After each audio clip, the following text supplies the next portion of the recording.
Olá, caros alunos. Então, nós nesse vídeo daremos sequência ao capítulo 3, na qual nós discutimos as ideias de Lewis Mumford sobre ah, a tecnologia. Então, nessa parte vamos falar das etapas do desenvolvimento tecnológico que ele desenvolveu. Então, para Mumford, existem basicamente três etapas de desenvolvimento tecnológico. E ele denomina a primeira etapa de eutécnica, que aconteceu, segundo ele, entre os anos 1000 e 1750 depois de Cristo, que é justamente uma época marcada pela utilização, digamos assim, de alguns recursos como a água, os ventos, a madeira, que são as fontes de energia que possibilitaram, digamos assim, o desenvolvimento da própria civilização. Então, este é o primeiro ponto de partida dessa fase que vai fazer o quê? Que a utilização dessas energias fez com que se diminuísse o uso dos seres humanos como sendo os primeiros motores, ou seja, não é mais o homem que precisa fazer o quê? Que precisa puxar a água, digamos assim, de determinado lugar. Ou seja, você consegue fazer o quê? Você consegue desenvolver um aqueduto, ou você consegue instalar uma roda d'água, ou você consegue fazer barcos, ou você consegue fazer N elementos, você consegue desviar o curso de pequenos rios para fazer o quê? Para gerar energias. Então, gradativamente, essas forças elas vão substituindo tanto o primeiro motor, que seria os seres humanos, e também as forças naturais e dos animais, ou seja, nós conseguimos melhorar, digamos assim, as formas como que nós lidamos, ou seja, nós encontramos as primeiras fontes, os primeiros recursos para fazermos o quê? Para fazermos a civilização prosperar. A segunda fase, então a primeira é a eotécnica, com o uso de ventos, águas e a madeira, e a segunda fase é a paleotécnica, que vai entre 1750 ao final do século XIX. Então, aqui nós temos o quê? Nós temos o uso de minerais, ou seja, se vocês se lembrarem das aulas de história, 1750 é, digamos assim, o início da Revolução Industrial. Ou seja, a Revolução Industrial ela se destacou pelo quê? Pela utilização, acima de tudo, do carvão. O carvão foi, digamos assim, o grande elemento propulsor da Revolução Industrial. E a partir do carvão veio, abriu as portas para a utilização de outros minérios. Então, esse período da técnica entre 1750 e o final do século XIX é chamado por Mumford de era, ou estágio, ou período paleotécnico. E depois disso, entre o final do século XIX até 1934, que foi o ano que o Mumford não faleceu, mas que escreveu essa obra, Técnica e Civilização. Ele é marcado, digamos assim, pelo uso da eletricidade. Ou seja, então não temos mais uma utilização, não digo não temos mais utilização, mas encontramos uma outra fonte ou encontramos fontes de energia que são o quê? Que são mais eficientes, que são melhores, que são mais estáveis, que têm, digamos assim, uma eficácia e uma eficiência ainda melhor. E esse período, esse terceiro período, foi chamado de fase neotécnica, ou seja, é um período onde que traz saltos significativos para a civilização. Então, nessa concepção, ao mesmo tempo em que representa, grosso modo, um período da história humana, cada uma dessas fases, cada um desses períodos é caracterizada ainda mais significativamente pelo fato de que forma um complexo tecnológico. seja, não é a simples utilização, digamos assim, do vento, da água, da madeira. Não é simplesmente a utilização do carvão ou de alguns minerais, ou simplesmente a descoberta, a invenção e a manipulação da eletricidade. Mas é justamente o quê? Todo um complexo tecnológico que é desenvolvido, digamos assim, para trabalhar com esses elementos. Ou seja, ah, cada uma dessas fases tem suas origens em certas regiões definidas e tende a empregar determinados recursos e matérias-primas. Ou seja, não é que essas etapas elas aconteceram todas ao mesmo tempo em toda a sociedade ocidental. Não, elas aconteceram, digamos assim, primeiramente em alguns pontos e depois foram se alastrando. E ao mesmo tempo, o surgimento de uma nova fase não implicou, acima de tudo, o desaparecimento de fases anteriores. Ou seja, essas fases, em alguns momentos, elas coabitaram, coexistiram. Elas estiveram presentes, basicamente, lado a lado. Tudo isso, digamos assim, em torno, digamos assim, da fonte, da matéria-prima que estava disponível.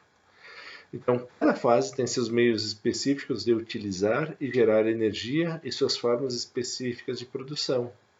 Ou seja, em cada momento nós temos, digamos assim, elementos que são marcantes. Finalmente, cada fase produz tipos particulares de trabalhadores, treina-os de maneira particulares, desenvolve certas aptidões e desencoraja outras, e apoia-se em certos aspectos da herança social, desenvolvendo-os. E aqui vem um ponto importante. Então, se você tem, digamos assim, um aspecto técnico predominante na utilização da força dos ventos, da água, da força da água, você precisa fazer o quê? Você precisa treinar, você precisa ter toda uma infraestrutura, você precisa habilitar esses trabalhadores para lidar com problemas que são dessa natureza. Se você já está em outro período onde você pretende alimentar sua máquina a vapor com carvão, por exemplo, sua fornalha com carvão mineral, você precisa fazer o quê? Preparar mineiros, você precisa preparar formas, fornos, fornalhas que sejam aptos, que sejam adequados para lidar e utilizar esse mineral. Então, vejam vocês, há todo um complexo maior, não é simplesmente, essa técnica existe, está aí, então vamos utilizá-la. Não, é uma espécie de condicionamento, é uma espécie de modelagem da própria sociedade. Ou seja, poderíamos pensar, basta a gente tentar fazer um aspecto de análise atual, ou seja, hoje os principais profissionais, os principais trabalhadores, eles precisam ter um mínimo conhecimento de informática, eles precisam saber, digamos assim, um pouco de programação, eles precisam estar habilitados e qualificados para lidar com um cenário virtual.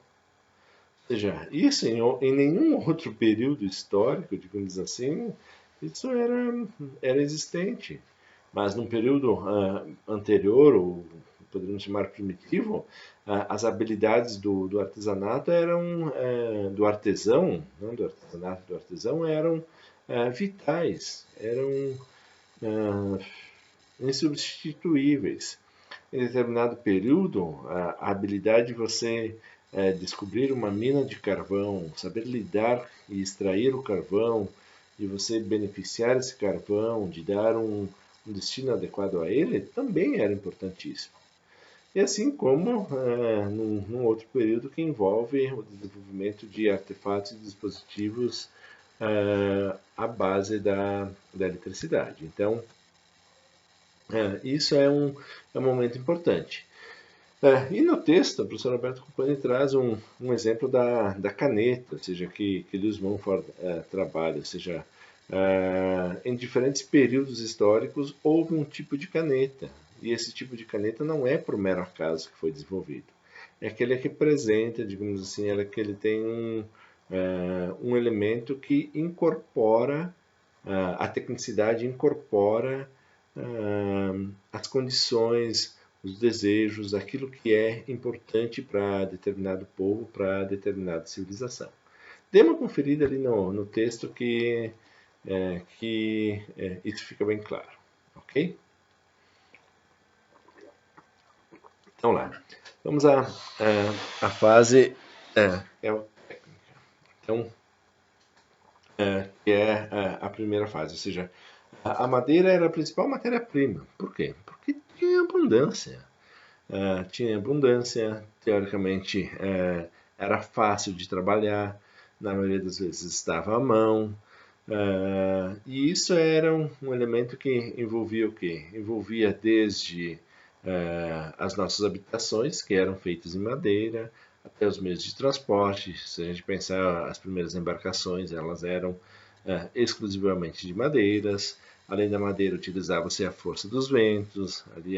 Lembramos que até 1500 o nosso país foi descoberto pelos portugueses que vieram para cá através das caravelas, e os ventos tiraram eles do caminho das Índias e acabaram trazendo eles até aqui. Assim dizem as narrativas históricas. Então, por quê? Porque era um recurso que estava em abundância.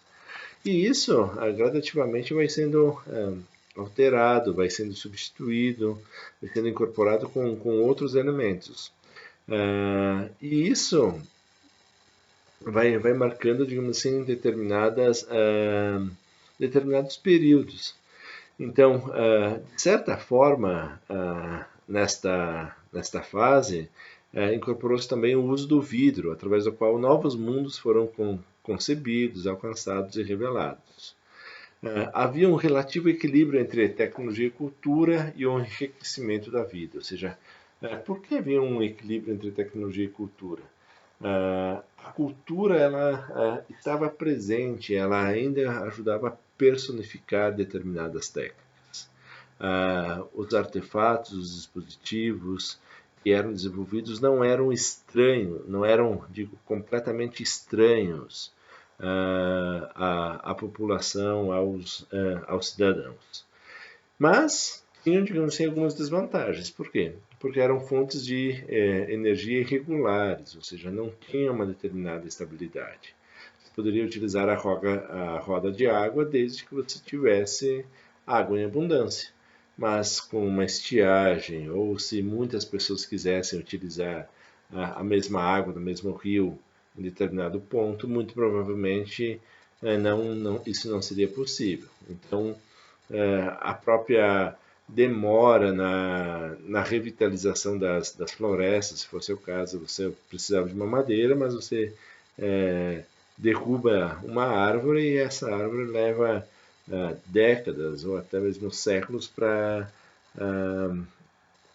ser recomposta. Então, era uma fonte de energia irregular, era uma fonte de energia, digamos assim, instável. O que marca, digamos assim, a mudança da indústria orgânica, têxtil, para a indústria inorgânica de mineração é a passagem, digamos assim, da fase como é que era? Da fase eutécnica para a fase paleotécnica. Ou seja, e aí vem o grande elemento que o carvão e o ferro passam a ser os elementos determinantes, ou seja, podemos dizer, até a Idade Média nós temos o quê? Nós temos a utilização das matérias-primas existentes, são as rochas que estão aí para a construção principalmente de catedrais, de edificações, de estradas, ou a força dos ventos, a madeira, mas principalmente a madeira, os rios que conduziam, que eram as famosas estradas, onde que era possível ir do ponto A a um ponto B relativamente mais rápido, de uma forma mais rápida, mais tranquila, muitas vezes até mais seguro. Então, na fase seguinte, que é a fase paleotécnica, há uma espécie de separação, digamos assim, da técnica com a cultura. Por quê? Porque se na fase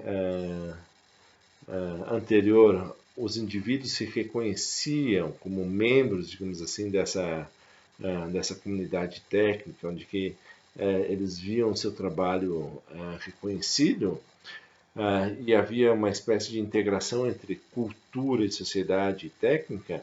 Na fase paleotécnica já começa a haver uma espécie de degradação da vida, ou seja, trabalhar e desenvolver a indústrias técnicas não era algo tão bacana assim.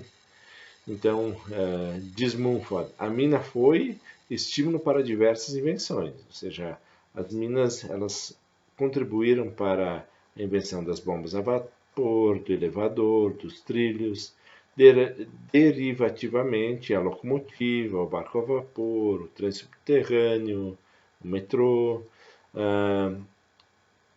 Contudo, o período paleotécnico foi de aceleração da produção em massa, ruptura cada vez maior com o passado cultural e exploração crescente do trabalhador. Então, vejam vocês, há uma espécie de distanciamento entre, digamos assim, aquele reconhecimento do trabalho, onde você via seu trabalho reconhecido, versus o trabalho, digamos assim, numa mina de carvão, onde você passava lá 10, 12, 14 horas embaixo da terra, cavando, extraindo carvão que era levado, digamos assim, até uma siderúrgica. Então, vejam vocês. Há um aspecto de que encontra-se uma fonte de energia mais estável, mas, ao mesmo tempo, essa fonte de energia ela cobra um preço. Ou seja, ela cobra um preço por quê?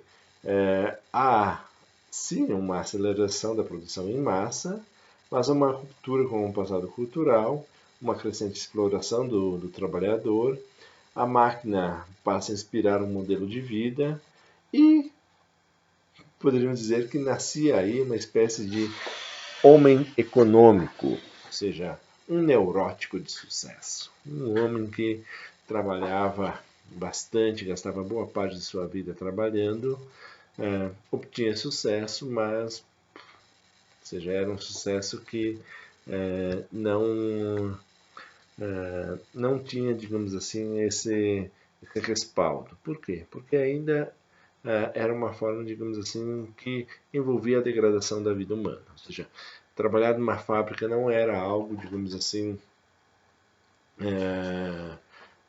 não era um motivo de exaltação. Por quê? Porque desde crianças trabalhavam nessas fábricas, os primeiros teares mecânicos eles foram desenvolvidos para crianças trabalharem, a exploração nas minas, as doenças contraídas por trabalho em lugares insalubres, úmidos, com risco de explosão, desabamento, de ferimentos, sem direitos trabalhistas. Então, foi um período, digamos assim, um tanto quanto enigmático, porque a técnica gerava progresso e desenvolvimento, mas ao mesmo tempo o trabalhador se via explorado, se via enfraquecido, se via desestimulado, onde que o que importava era, acima de tudo, a sua força de trabalho, não, digamos assim, o aspecto que ele produzia. Então, nesse conjunto, e apesar das consequências sociais negativas, a etapa paleotécnica foi de um enorme avanço tecnológico, em que as capacidades dos fabricantes de instrumentos e de máquinas se alinharam definitivamente à dos inventores. Então, inventores e fabricantes de máquinas tiveram, digamos assim, um grande salto. E se a gente olhar como o Liz Mumford está olhando para a história, é um período, digamos assim, onde a civilização deixa para trás, e aqui os historiadores me perdoem, mas é o jargão de a Idade das Trevas, a Idade Média, e entram, digamos assim, numa Idade das Luzes, trazidas pela ciência, pela tecnologia. Aqui, acima de tudo, pela tecnologia, pela invenção e criação de máquinas, de instrumentos que acabavam modificando e alterando a vida das pessoas. Aqui há um porém, vejam o paradoxo de que como que já na origem da fase paleotécnica, a técnica ela nasce ambígua. Nós vimos um autor que chamado Jacques Ellul, que ele explora, digamos assim, muito bem a questão da ambiguidade técnica. Então, aqui nós temos o que? Nós temos este elemento de que, ao mesmo tempo que a técnica ela traz riqueza, ela traz, digamos assim, ascensão, mas ela traz um aspecto degradante, por quê? Porque as fábricas, as indústrias eram extremamente feias, você tinha uma cidade onde que tinha uma indústria, uma cidade extremamente poluída, era uma cidade suja, na maioria das vezes era uma cidade onde que concentrava muitos trabalhadores e casos de doenças, de pestes se multiplicavam facilmente. Então tem todos esses aspectos que estão por detrás, digamos assim, da implementação de um novo modelo técnico, de uma nova fase técnica. Ok? Então, até agora os dois períodos. O terceiro período, que é a fase neotécnica, Mumford situa o começo da era neotécnica no aperfeiçoamento da turbina de água em 1832, um efeito que se começa a notar a colaboração até então muito esporádica da ciência e da tecnologia. Ou seja, aqui se começa a explorar, digamos assim, a passagem não é mais a utilização dos recursos minerais, e vejam vocês, estamos falando lá atrás, ali de 1832, de você deixar de utilizar um pouco esses recursos naturais. Imagina se estivéssemos falando do petróleo, nosso principal recurso mineral ainda utilizado nos dias atuais. Mas aqui teríamos uma outra discussão. Então, nessa fase nós temos o que? Nós temos uma ligação muito mais próxima do que? Do conhecimento científico, da ciência, ajudando a fazer o que? A desenvolver artefatos e dispositivos tecnológicos. Aqui vem uma discussão para lá de interessante, que seria o quê? Que seria a ciência deixa de querer fazer o quê? Conhecer somente a natureza, mas se propõe a desenvolver mecanismos, instrumentos capazes de controlar, de interferir no curso da própria natureza. E aí a invenção ela é um produto quase que necessário, é um produto constantemente almejado pela ciência, pelos inventores. E a invenção ela é quase que uma necessidade, porque ela passa a ser o quê? Passa a ser deliberada, ela passa a ser sistemática, ela passa a ser quase que forçada. Nós precisamos criar, nós precisamos inventar, nós precisamos estar sempre um passo à frente. Então isso é um dos elementos novos que aparece nesse período da neotécnica. Então, como produto dessa evolução, digamos assim, vivemos uma civilização da máquina, caracterizada pela automação crescente, a regularização do tempo, a velocidade, a multiplicação de bens, a padronização de desempenhos e produtos e o aumento da interdependência coletiva. Mas os problemas dessa civilização, digamos assim, da civilização neotécnica, é o quê? É um materialismo supérfluo, uma tirania da rotina, destruição ambiental, entre outros. Assim como os fenômenos compensatórios, a exaltação do sexo, entusiasmo excessivo pelo esporte, saudosismo, literatura e cinema de escape, revelam que a vida mecanizada não pode ser satisfatória. Então, se no período da paleotécnica havia, digamos assim, problemas, havia ambiguidades, isso não é diferente, digamos assim, no período neotécnico, onde que aqui o próprio Mumford já pensava no século, poderíamos dizer, no milênio passado, alguns anos atrás. Hoje, digamos assim, essa manifestação ela tem seu sentido ainda mais ampliado, ainda mais, ela é muito mais atual, ok? Então, apenas para termos uma visão do historiador, ou seja, esses diferentes períodos históricos, esses 3 períodos históricos caracterizam 3 formas distintas como a técnica foi utilizada. Então, disso fica o quê? Que certamente a máquina não é uma maldição, mas a máquina ela proporciona, ela significa, ela estabelece, ela pressupõe um diferente modo de vida, ou seja, as pessoas dentro desses diferentes períodos não é simplesmente porque é um outro tempo. Sim, é um outro tempo, mas acima de tudo aqui é uma outra técnica que é utilizada. O problema está justamente o que? Na associação da máquina com o capitalismo e o esquema burguês civilizatório. Ou seja, o grande problema aqui é que a sociedade neotécnica ela se incorporou, ou a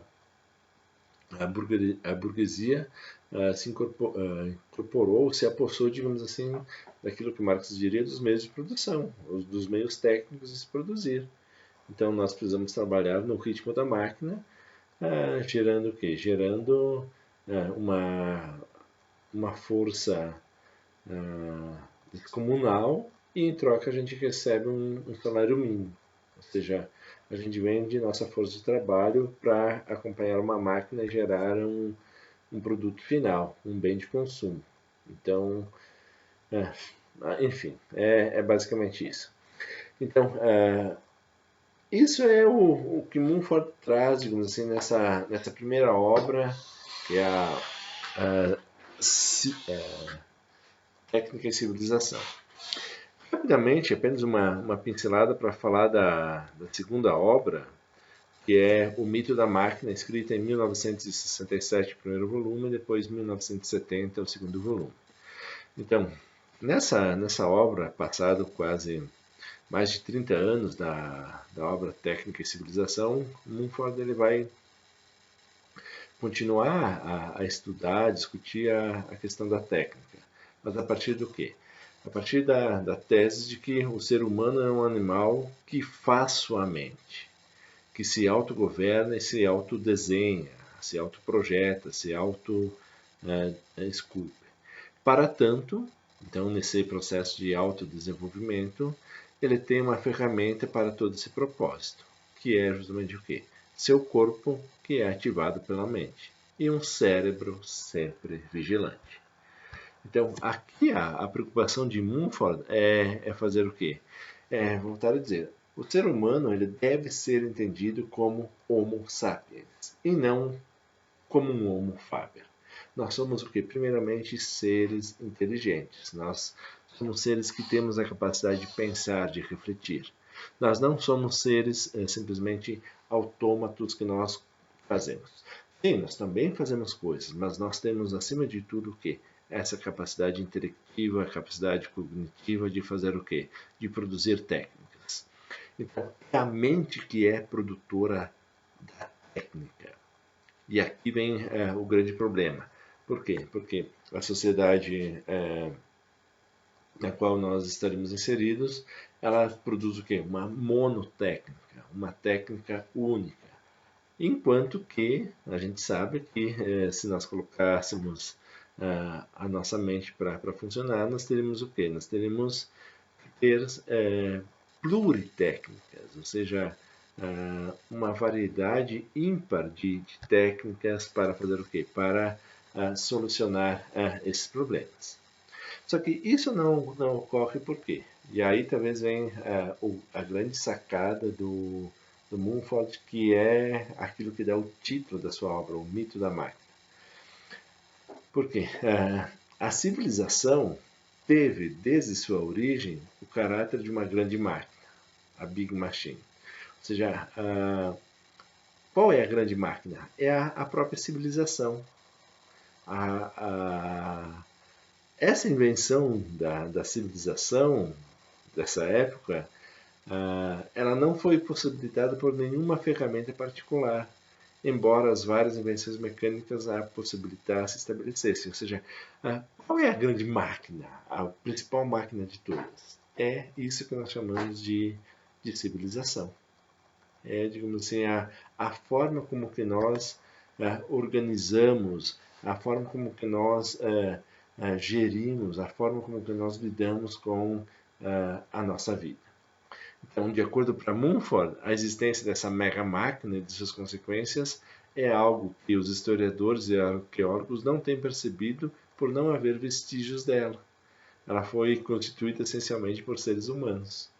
Essa Big Machine, ou seja, essa grande máquina, ela não existe. Ou seja, ela não tem peças espalhadas por ali.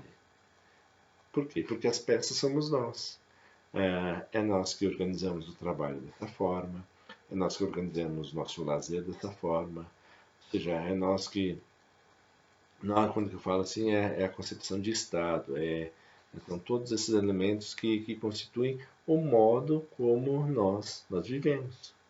Então, é uma grande máquina no qual cada um de nós é sua engrenagem, ou seja, vocês enquanto estudantes são parte dessa engrenagem, eu enquanto professor sou parte dessa engrenagem, a universidade é parte dessa engrenagem, o Estado, a iniciativa privada, as empresas, tudo estão compostos, digamos assim, compõem essa grande engrenagem. Para Mumford, o capitalismo contribui para a passagem das politécnicas para as monotécnicas. Então, aqui é uma crítica que ele diz, olha, isso é trágico a gente ficar com monotécnicas. Por quê? Porque a técnica ela é plural, a técnica ela deveria ter algo que elevasse a própria natureza humana. As ideias de ordem e de previsibilidade se apoderaram de todas as áreas da existência. A máquina, com movimentos repetitivos, seus processos despersonalizados e suas metas quantitativas abstratas, foi aos poucos se tornando na substância da existência social. Ou seja, isso é visto basicamente no final do ano, na virada de ano, para quais são suas metas para o ano. Ou seja, como se a gente fosse uma máquina. Eu preciso programar meu dia a dia. Programar. Não sou robô, eu não sou uma máquina que obedece comandos. Eu não obedeço comandos, mas eu obedeço as leis, eu obedeço isso, obedeço aquilo. Até que ponto que eu não sou apenas uma máquina dentro uma engrenagem dessa grande máquina?